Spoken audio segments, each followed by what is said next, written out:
ಅಡ್ಗೆ ಚೆನ್ನಾಗಿ ಮಾಡ್ಬೇಕು. ಇವಾಗ ಇಬ್ಬರದು ಒಂದೇ ತರ ಇರುತ್ತೆ. ಯಾರು ಚೆನ್ನಾಗಿದೆ ಅಂತ ಹೇಳಕ್ಕಾಗದೆ ಕನ್ಫ್ಯೂಸ್ ಆಗ್ತಾರೆ.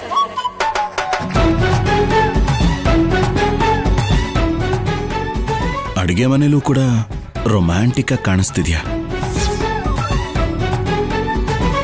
ಈಗ ನಿನಗೆ ಯಾವ ಜವಾಬ್ದಾರಿನೂ ಇಲ್ಲದೆ ಇರೋದ್ರಿಂದ ಇಷ್ಟು ಅಂದವಾಗಿ ರೆಡಿ ಆಗಿದ್ಯಾ. ಓಹೋ, ಬದನೆಕಾಯಿ ಗೊಜ್ಜು ಮಾಡ್ತಿದ್ಯಾ? ಅದು ಕೂಡ ನನ್ನ ಫೇವ್ರೆಟ್ ಬದನೆಕಾಯಿ ಗೊಜ್ಜು. ಹಲೋ, ಇಲ್ಲೂ ಅದೇ ಅಡ್ಗೆ ಮಾಡ್ತಿರೋದು. ನೀವು ತಿನ್ಬೇಕಾಗಿರೋದು ನಾನ್ ಮಾಡೋ ಅಡ್ಗೆ. ನನಗೆ ನನ್ನ ಹೆಂಡತಿ ಕೈ ಅಡ್ಗೆ ಅಭ್ಯಾಸ ಆಗಿದೆ ಅಲ್ವಾ? ಈಗ ಅವಳು ನಿಮ್ ಹೆಂಡತಿ ಅಲ್ಲ, ನಾನು ನಿಮ್ ಹೆಂಡತಿ. ಏನ್ ಮಾಡೋದು ಆಫೀಸರ್, ನಿಮ್ಗೋಸ್ಕರ ಅಂತ ಸ್ಪೆಷಲ್ ಆಗಿ ಮಾಡ್ತಿದ್ದೆ. ಆದ್ರೆ ನಿಮ್ಮ ನನ್ನ ಮಧ್ಯ ಕೋರ್ಟು ಲಕ್ಷ್ಮಣ ರೇಖೆ ಎಳೆದ್ಬಿಟ್ಟಿದೆ. ಏಯ್, ಏನೇ ನನ್ನ ಎದುರುಗಡೆನೆ ನನ್ ಗಂಡನ್ ಜೊತೆ ರೊಮ್ಯಾನ್ಸ್ ಮಾಡ್ತಾ ನನಗೆ ಅಂತೀಯಾ? ನಿನ್ನೆವರೆಗೂ ನನ್ನವ್ರೆ, ಇವತ್ ಮಾತ್ರ ನಿನ್ನವ್ರಾಗಿರೋದು. ನಮ್ಮಿಬ್ರ ಮಧ್ಯ ಕರಡಿ ತರ ನಿಂತಿದ್ಯಾ. ನನ್ನ ಕರಡಿ ಅಂತ್ಯಾ ನೀನು?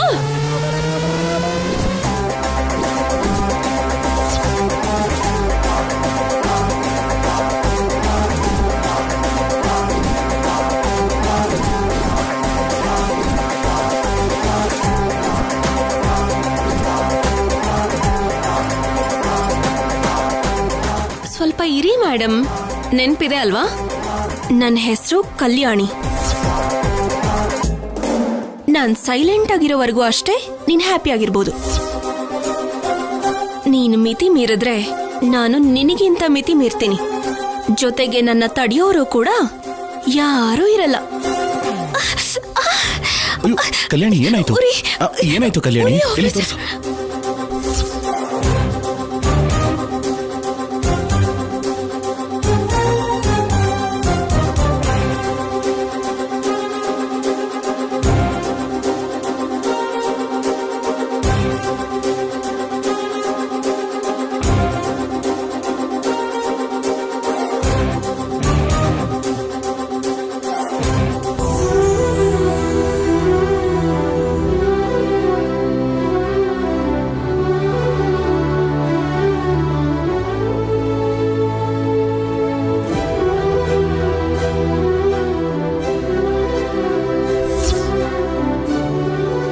ಉರಿ ಕಡಿಮೆ ಆಯ್ತಾ?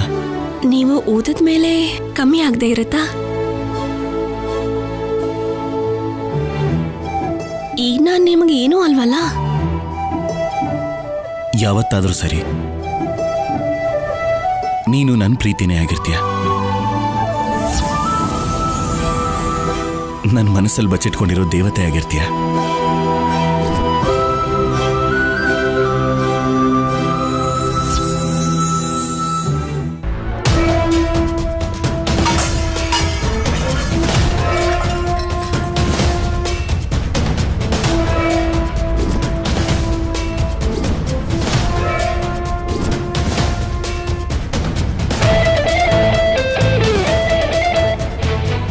ಯಾವುದು ಏನೇ ಆದ್ರೂ ನಮ್ಮನ್ನ ಪ್ರೀತಿಸೋ ವ್ಯಕ್ತಿ ಕಣ್ಣಲ್ಲಿ ನಮ್ಮನ್ನ ನಾವು ನೋಡ್ಕೊಳ್ಳೋದ್ರಲ್ಲಿರೋ ಆನಂದನೇ ಬೇರೆ. ನೀನ್ ಮಾತಾಡ್ತಿರೋದು ನನ್ನ ಗಂಡನ್ ಬಗ್ಗೆ ಅಂತ ಮರ್ತೋಗ್ಬೇಡ. ಇವಾಗ ಆಗಿದಾರಷ್ಟೇ. ನಿನ್ನೆವರೆಗೂ ಅವರು ನನ್ನ ಆಫೀಸರ್. ನೆನೆಸ್ಕೊಂಡ್ರೇನೆ ನಾಚಿಕೆ ಆಗತ್ತಪ್ಪ.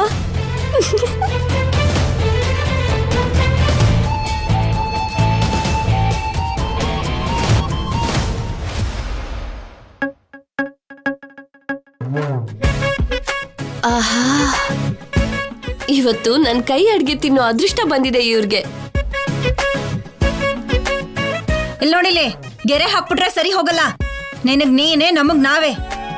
ಸರಿ ಅತ್ತೆ, ಒಂದೇ ಕಿಚನ್ ಅಲ್ಲಿ ಎಲ್ರೂ ಅಡ್ಜಸ್ಟ್ ಮಾಡ್ಕೊಳ್ಳೋಣ. ಹಾಗೆ ಡೈನಿಂಗ್ ಟೇಬಲ್ ನ ಕೂಡ ಅರ್ಧ ಅರ್ಧ ಹಂಚ್ಕೊಳ್ಳೋಣ. ನೀನಿನ್ನು ಕಂಬು ತರ ಇಲ್ಲೇ ನಿಂತಿದ್ಯಲ್ಲ, ನಡಿ. ನಿನ್ ಜಾತ್ಕನೇ ಅಷ್ಟು ಕಣೆ, ಉದ್ಧಾರ ಆಗೋ ಲಕ್ಷಣನೇ ಇಲ್ಲ.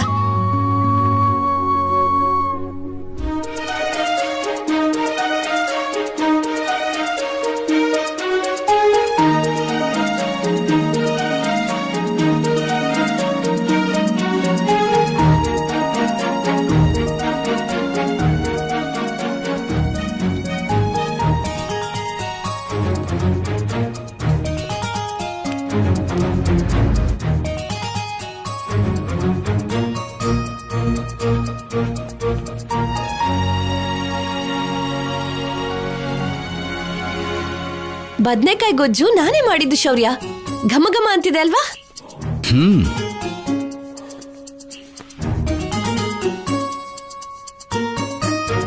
ವಾಸನೆ ಘಮ ಘಮ ಅಂತಿದೆ.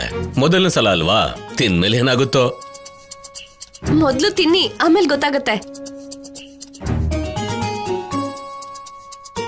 ಕಲಿಯಡಿ, ನೀನ್ ಕೂತ್ಕೊಂಡು ನಾನು ಬಡಿಸ್ತೀನಿ. ತವ್ರ ಮನೆಗ್ ಬಂದಿರೋ ಮಗಳು ಮೊದ್ಲು ಅಮ್ಮಂಗೆ ರೆಸ್ಟ್ ಕೊಡ್ತಾಳೆ. ಇವತ್ ನೀನ್ ಕೂತ್ಕೊಮ್ಮ, ನಾನ್ ಬಡಿಸ್ತೀನಿ.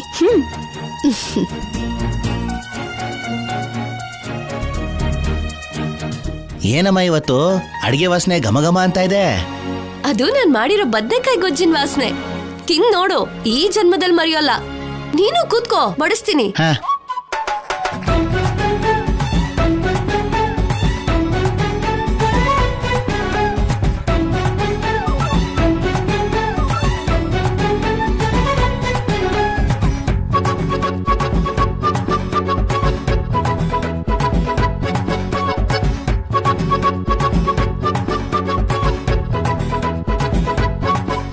ತಗೋ ಬಾಲಾಜಿ. ಏ ಇರು ಇರು.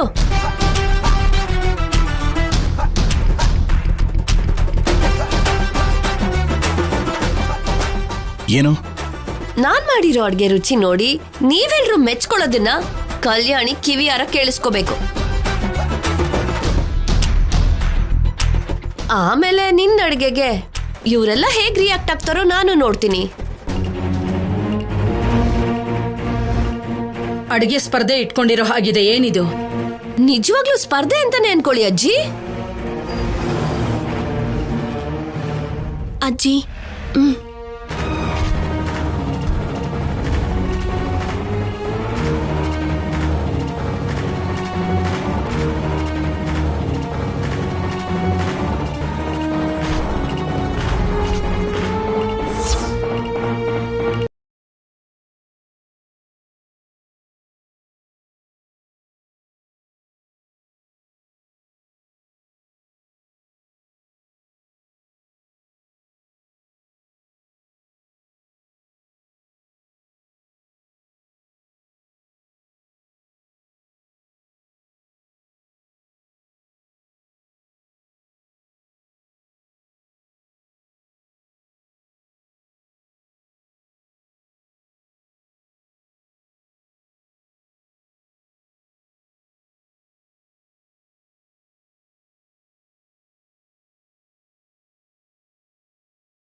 ಅಡಿಗೆ ಮಹಿಮೆಗೆ ಜನರು ಹೆದರ್ಕೊಂಡು ಕಲಿಗಾಲದಿಂದ ರಾಜರ ಕಾಲಕ್ಕೆ ಓಡ್ ಹೋಗ್ತಿದ್ದಾರೆ.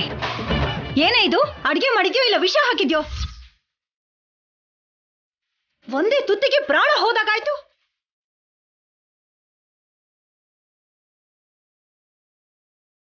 ಪಾಪ ಬಾಲಾಜಿಗಂತೂ ತಲೆನೇ ಕೆಟ್ಟೋಯ್ತು ಅನ್ಸುತ್ತೆ. ವಾಸನೆ ಅಷ್ಟೊಂದ್ ಚೆನ್ನಾಗಿದೆ, ನೀವೆಲ್ರೂ ಯಾಕೆ ಹಾಗಂತಿದ್ದೀರಾ? ಬೇಕು ಅಂತಾನೆ ನೀವೆಲ್ರೂ ಸೇರಿ ನನ್ನ ಅಳಿಸ್ತಿದ್ದೀರಾ. ತುಪ್ಪ ಇಂಗು ಹಾಕಿ ಮಸಾಲೆ ಹಾಕಿದ್ರೆ ಘಮ ಘಮ ಅಂತ ವಾಸನೆನೆ ಬರುತ್ತೆ. ತಿಂದ ಮೇಲೆ ತಾನೇ ಗೊತ್ತಾಗೋದು ಅದ್ರ ರುಚಿ ಏನು ಅಂತ.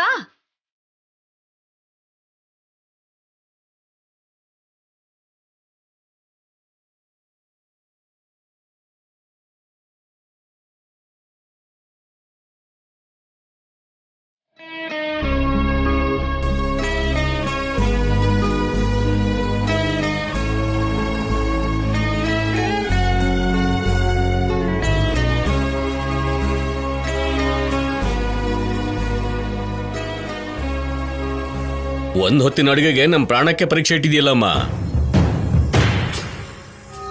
ಲೋ, ನೀನೇನೋ ಗಬ ಗಬ ಅಂತ ತಿಂತಿದ್ಯಾ? ಅಷ್ಟಕ್ಕೂ ಹೇಗೂ ತಿಂತಾ ಇದ್ಯಾ ನೀನು? ಅದು ಅಮ್ಮ ಪಾಪ ಕಷ್ಟಪಟ್ಟು ಮಾಡಿದಾಳಲ್ಲ, ಜೊತೆಗೆ ಊಟ ಮಾಡ್ಬೇಕಾದ್ರೆ ಹೇಳ್ಬಾರ್ದು ಅಂತ ನೀನೇ ಹೇಳ್ತೀಯಲ್ಲ. ಅನ್ನ ಬಿಟ್ಟು ಎದ್ದೇಳ್ಬಾರ್ದು ಅನ್ನೇ ಹೊರತು ಆ ಗೊಬ್ಬರ ಬಿಟ್ಟು ಎದ್ದೇಳ್ಬೇಡ ಅಂತ ಅಲ್ಲ ಕಣೋ ಹೇಳಿದ್ದು. ಸಾಕು ತಿಂದಿದ್ದು. ನಿನಗೇನಾದ್ರೂ ಆದ್ರೆ ನಾನ್ ಕಷ್ಟ ಪಡ್ಬೇಕಾಗತ್ತೆ. ಪರವಾಗಿಲ್ಲ ಬಿಡಮ್ಮ. ಬೇಡ ಅಂತ ಹೇಳದ್ನಲ್ಲೋ. ಅಯ್ಯೋ, ಇದನ್ ತಿನ್ನೋದಕ್ಕಿಂತ ಹಸ್ಕೊಂಡಿರೋದ್ ವಾಸಿ. ತಾಯಿ ಇನ್ನು ಏನ್ ನೋಡ್ಕೊಂಡ್ ನಿಂತಿದ್ಯಾ? ತಗೊಂಡ್ ಹೋಗಿ ಆ ಮುದ್ಕೊಂಡ್ ಕೊಡು.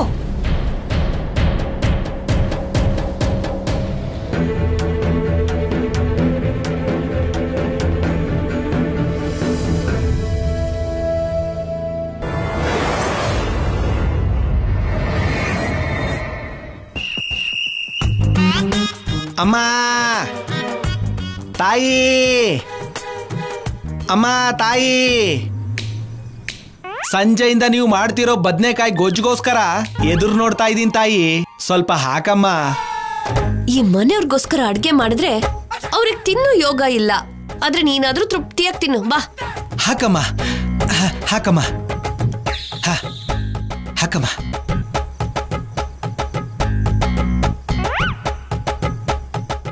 ಹಾಕಮ್ಮ, ಹಾಕಮ್ಮ. ಬದ್ನೆಕಾಯಿ ಗೊಜ್ಜು ಅಂದ್ರೆ ಪ್ರಾಣ ಕಣಮ್ಮ. ಹಾ, ಪೂರ್ತಿ ಹಾಕು. ಬಿಸಿ ಬಿಸಿ ಅನ್ನ ಹಾಕ್ತಿದ್ದೀರಾ ಅಂದ್ರೆ ನಿಜವಾಗ್ಲೂ ನೀವು ಸಾಮಾನ್ಯರಲ್ಲ ಅಮ್ಮ. ಸಾಕ್ಷಾತ್ತು ಆ ಅನ್ನಪೂರ್ಣ ತಾಯಿ.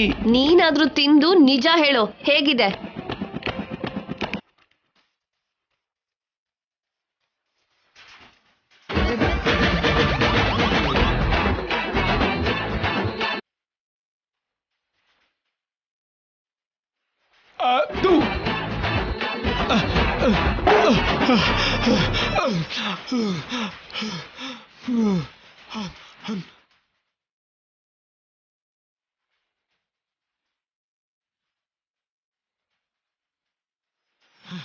ಚಿಚಿ,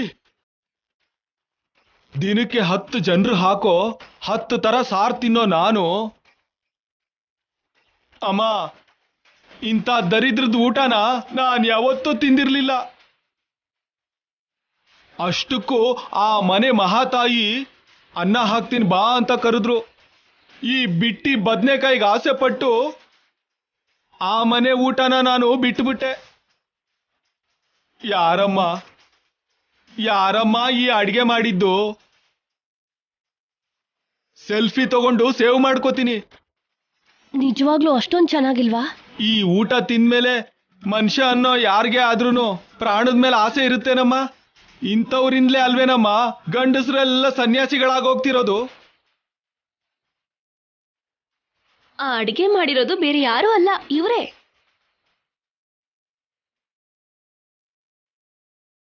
ತಿನ್ನೋದಕ್ಕೆ ಅಷ್ಟು ಕಷ್ಟ ಆಗ್ತಿದ್ಯಾ?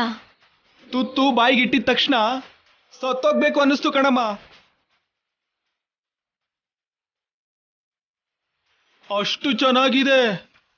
ಈ ಪ್ರಮಾದದಿಂದ ನಮ್ಮವ್ರನ್ನ ಕಾಪಾಡ್ಕೋಬೇಕು.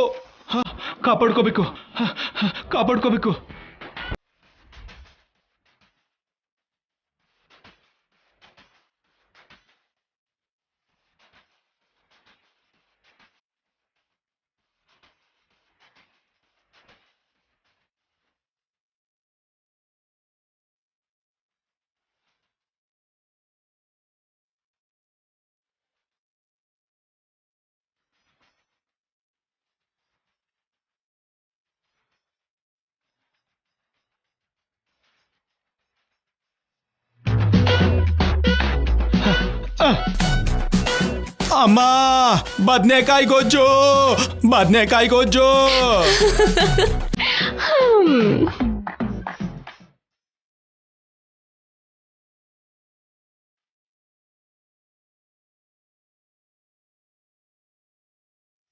ಭಿಕ್ಷೆ ಬೇಡೋ ಸೋದರರಿಗೆ ಎಚ್ಚರಿಕೆ. ಈ ಮನೆ ಮುಂದೆ ನಿಂತು ಭಿಕ್ಷೆ ಬೇಡಿ ನಿಮ್ ಸಾವನ್ನ ನೀವೇ ತಂದುಕೋಬೇಡಿ. ಯಾವುದೇ ಭಿಕ್ಷುಕ ಈ ಮನೆ ಮುಂದೆ ನಿಂತು ಭಿಕ್ಷೆ ಬೇಡಬೇಡಿ ಅನ್ನೋದೇ ಮನವಿ. ಅವನೊಬ್ಬ ಮಾಮೂಲಿ ಭಿಕ್ಷುಕ.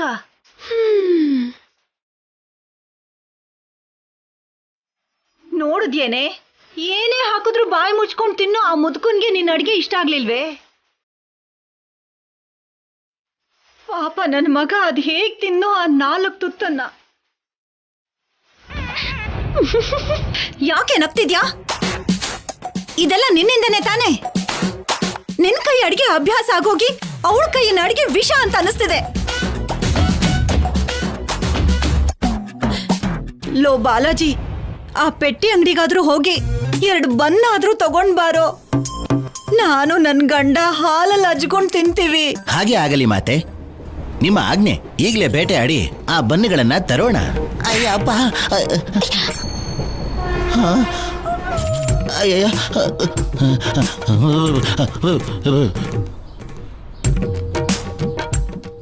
ಏನಾಯ್ತಮ್ಮವ್ರೆ, ಎಲ್ಲರೂ ಹೊರಗಡೆ ಇದ್ದೀರಾ? ಏನಾಯ್ತು? ನಿನ್ಗೆ ನಡೆದಿದ್ದನ್ನ ಹೇಳೋ ತಾಳ್ಮೆ ಇಲ್ಲ ಕಣ. ಹೋಗಿ 4 ಬಂದ್ ತಗೊಂಡ್ ಬಾ, ಎಲ್ರು ತಿನ್ನೋಣ. ಅದ್ಯಾಕಮ್ಮವ್ರೆ, ಅಮ್ಮವ್ರು ಮಾಡಿರೋ ಬದನೆಕಾಯಿ ಗೊಜ್ಜಿದೆಯಲ್ಲ. ಅತ್ತೆ, ಅಯ್ಯೋ, ಇನ್ನೊಂದ್ಸಲ ಅದ್ರ ಬಗ್ಗೆ ಏನಾದ್ರೂ ಮಾತಾಡೋದ್ಯೋ, ಅಡ್ಗೆ ಮಾಡಿದ್ದಕ್ಕೆ ಅವಳನ್ನ ಬದನೆಕಾಯಿ ತಂದಿದ್ದಕ್ಕೆ ನಿನ್ನ ನನ್ ಮಾತು ಕೇಳು.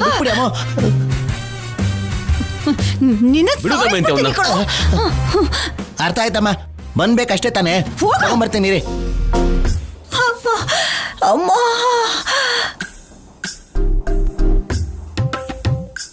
ಲೇ,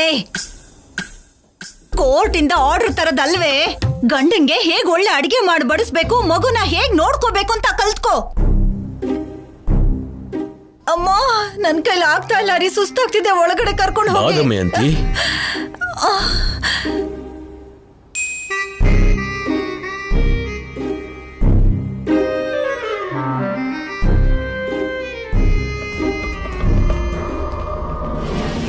ಇಬ್ರು ಸೇರಿ ಒಂದೇ ಅಡ್ಗೆನ ಒಂದೇ ತರ ಮಾಡಿದ್ವಿ ಅಲ್ವಾ? ನನ್ನ ಅಡ್ಗೆನ್ ಯಾಕೆ ಬೈತಿದ್ದಾರೆ? ನಿನ್ನ ಅಡ್ಗೆನ್ ಹೇಗ್ ತಿಂದ್ರು? ನೀನೇನೋ ಮಾಡ್ದೆ, ನಾನೊಂದು ಚಿಕ್ಕ ಮಾಯ ಮಾಡ್ದೆ. ಮಾಯೆ ಏನು ಅಂದ್ರೆ, ಆಫೀಸರ್ ತಿಂದ 4 ತುತ್ತು ಕೂಡ ನೀನ್ ಮಾಡಿದ್ದಲ್ಲ, ಪ್ರೀತಿಯಿಂದ ನಾನ್ ಮಾಡಿದ್ದು.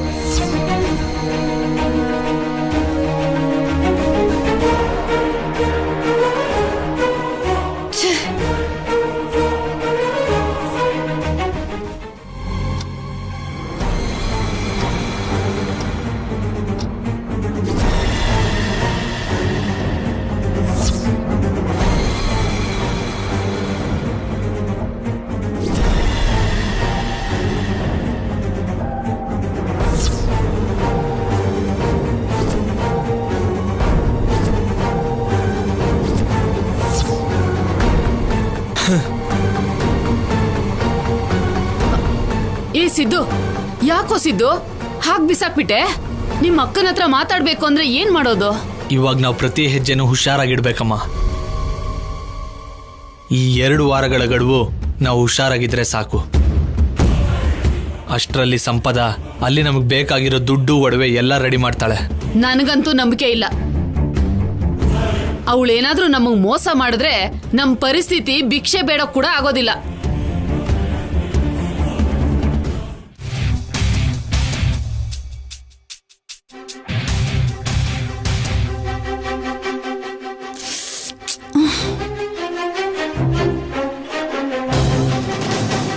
ನೋ ಡೌಟ್ ಶ್ರೀನಿವಾಸ್ ಅವರೇ, ಆ ಸಿದ್ದು ನಂಬರ್ ರೀಚ್ ಆಗ್ತಿಲ್ಲ ಅಂದ್ರೆ ಅವನ್ ನಂಬರ್ ಚೇಂಜ್ ಮಾಡಿದಾನೆ ಅಂತಾಯ್ತು.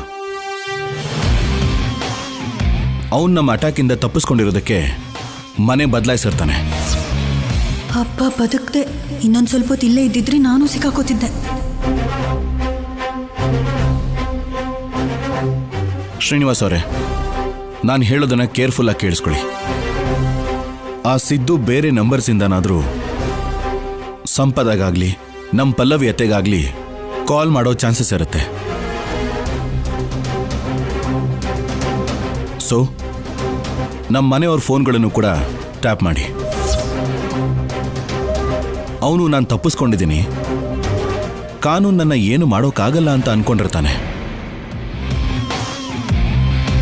ಕಾನೂನು ಸೀರಿಯಸ್ ಆಗಿ ಕೆಲಸ ಮಾಡಿದ್ರೆ ಹೇಗಿರುತ್ತೆ ಅಂತ ಅವನಿಗೆ ಅರ್ಥ ಆಗೋ ಹಾಗೆ ಮಾಡಬೇಕು.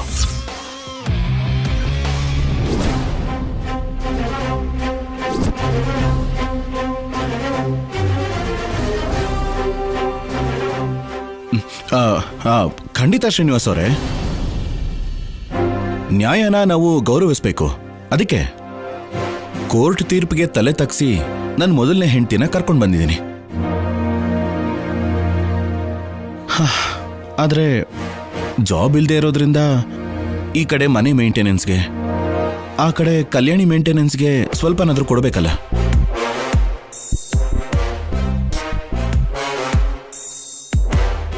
ಇದಕ್ಕೆಲ್ಲ ದುಡ್ಡು ಎಲ್ಲಿಂದ ತರಬೇಕು ಅಂತ ನನಗೆ ಅರ್ಥನೇ ಆಗ್ತಿಲ್ಲ. ಓಕೆ, ನಾನು ಆಮೇಲೆ ಕಾಲ್ ಮಾಡ್ತೀನಿ.